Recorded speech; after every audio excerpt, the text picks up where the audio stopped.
Introducing a paradigm.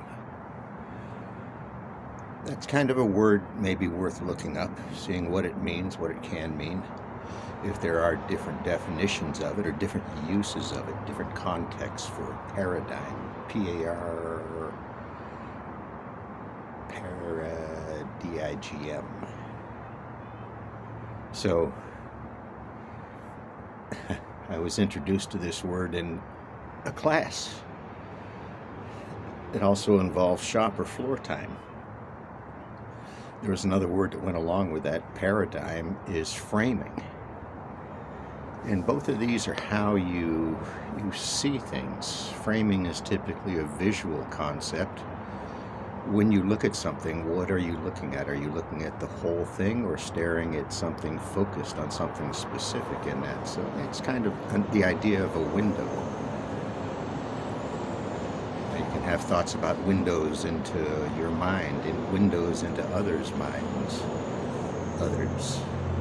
So that paradigm idea applies to engineering.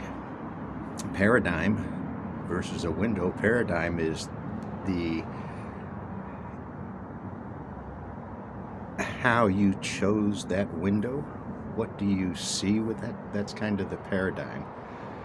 So in this case, I'm going to introduce you to the systems paradigm.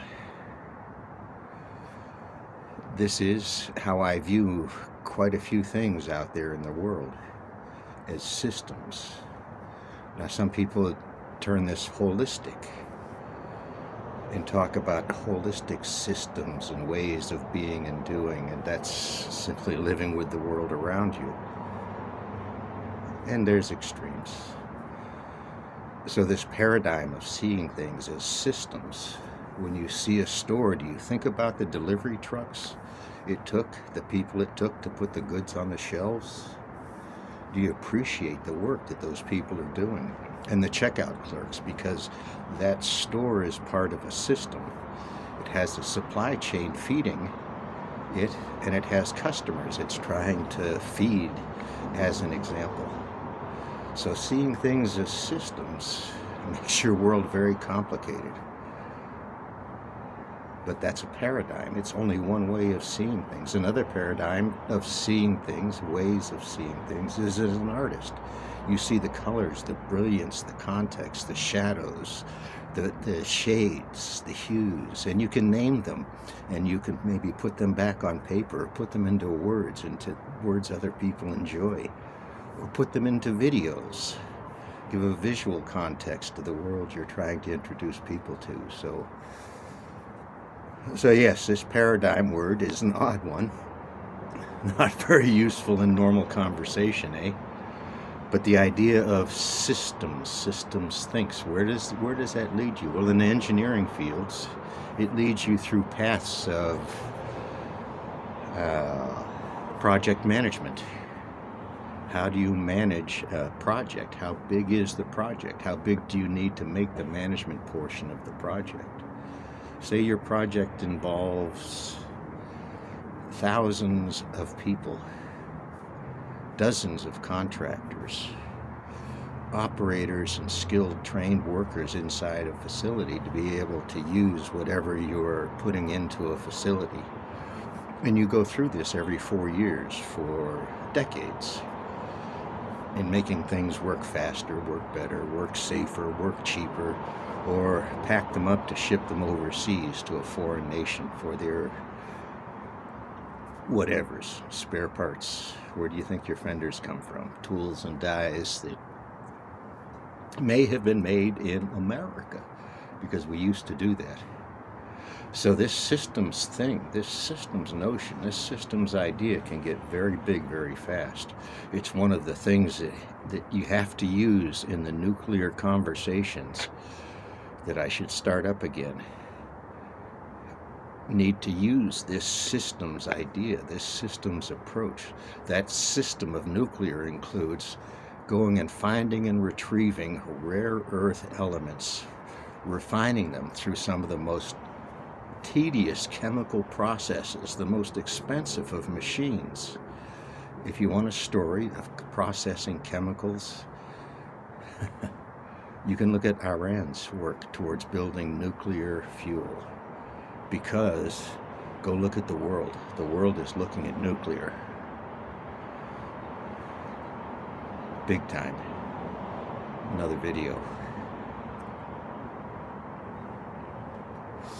But this idea of systems, that's part of the nuclear system, is that fuel cycle.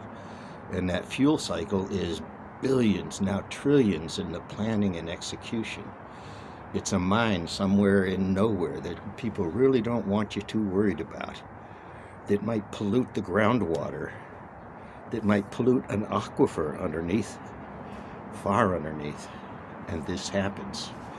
We know it happens. We've shown it happens. It was Exxon that did some of this research, that found this information for us, and did it under USGS contracts, U.S. Geological Survey. These people know the planet is old. It was beyond dinosaurs that made these fossil fuels.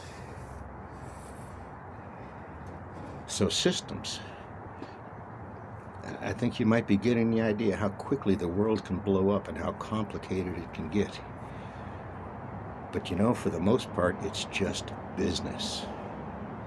Business with the constraints of laws and a legal system that's supposed to work somehow. Legal system that's part of the judicial system, that's part of our Constitution, and should be equitable across the nation, not by state, across the nation.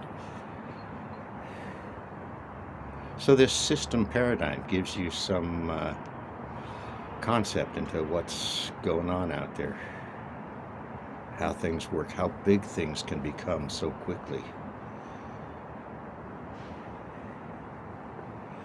So these systems, this idea, how do things work? How did that can of green beans that you might or might not enjoy get on the shelf? Why is it safe to eat? Is the expiration date reasonable? Do you see those things? Or do you just go get pissed off about the clerk because he's not clerking like you want him to clerk? These things, these constraints, are part of very large systems. And many someones are trying to break these things. They're trying to privatize them even more effectively than they already have. Privatize the U.S. postal system. Postal jobs tend to pay well. They have fair and equitable wages and work conditions. They might even get air conditioning in their little Scooby-Doo cars that they drive around. Hey, welcome to whatever century this is. I don't want to go back.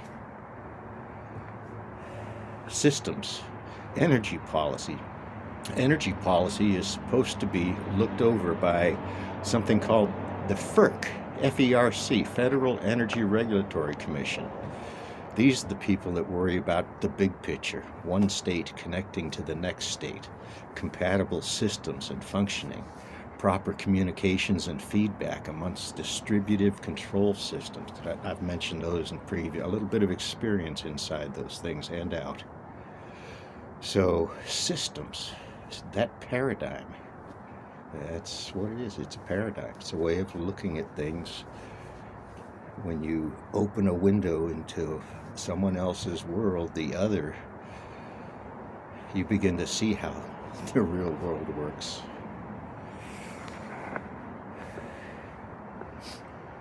So, people have been working a long time to destroy our trust in systems that have to work. They've been working generations at doing this. They're trying to inject some idea that there was a global flood into science conversations. Science is our common knowledge of how things work. You can take science to any nation on the planet and find somebody to talk to about it that might have been involved.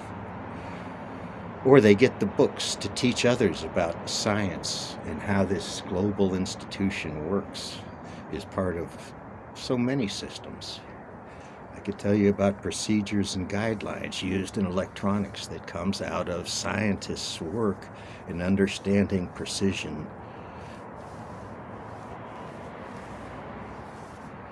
So, hey, peace out. Don't give up. But damn, it's gotten noisy out there. The nukes are coming back whether we like it or not. Or maybe they aren't. Peace out.